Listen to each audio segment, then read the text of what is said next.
pão. Mas esquece o pão que você conhece. Esquece aquele pão de padaria fofo, branco, com casca crocante.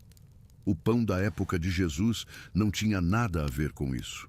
Era achatado, denso, escuro, parecia mais uma tortilha grossa do que qualquer coisa que você compraria hoje.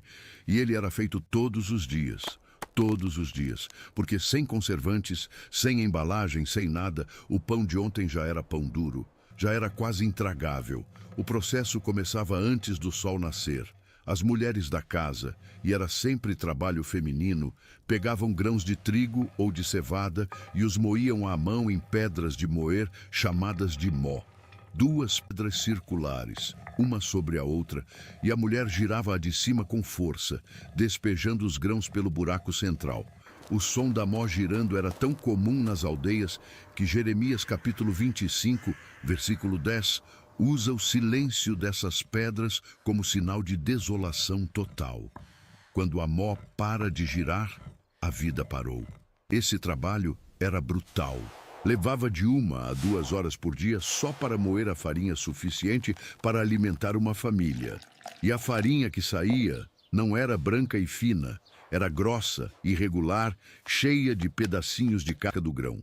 Quando misturada com água e um pouco de sal, às vezes com azeite, formava uma massa pesada que era aberta com as mãos sobre uma pedra lisa. Nada de rolo de massa, nada de forma. As mãos faziam tudo. E o forno não era forno. Era um buraco no chão chamado tabum. Uma estrutura de argila com formato de cone invertido, aquecida por dentro com esterco seco de animal ou gravetos. A massa era grudada na parede interna desse cone quente e em poucos minutos o pão estava pronto. Crocante por fora, macio por dentro, com aquele sabor levemente defumado que nenhuma padaria moderna consegue replicar. Mas aqui tem um detalhe que muda tudo. Existiam 2 tipos de pão completamente diferentes, e eles dividiam a sociedade ao meio. O pão de trigo e o pão de cevada. A diferença entre eles era a diferença entre ser rico e ser pobre. O trigo produzia uma farinha mais clara, um pão mais leve, com sabor mais suave. Era o pão dos que tinham condições.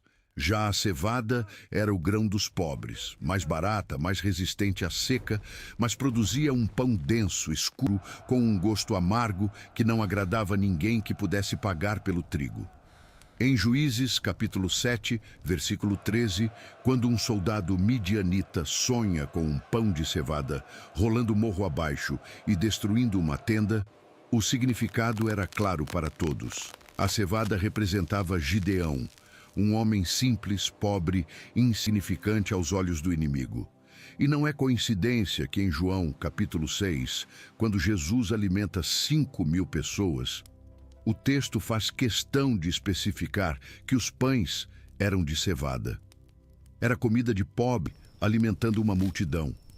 A mensagem era impossível de ignorar. E aqui está algo que poucos cristãos percebem. Quando Jesus disse, "Eu sou o pão da vida" em João, ele não estava usando uma metáfora bonita. Ele estava se comparando ao alimento que as pessoas comiam todos os dias, 3 vezes por dia, sem o qual literalmente morriam. O pão não era acompanhamento.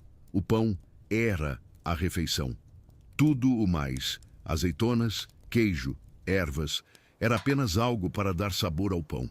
Dizer "eu sou o pão" era dizer "eu sou a coisa sem a qual vocês não sobrevivem".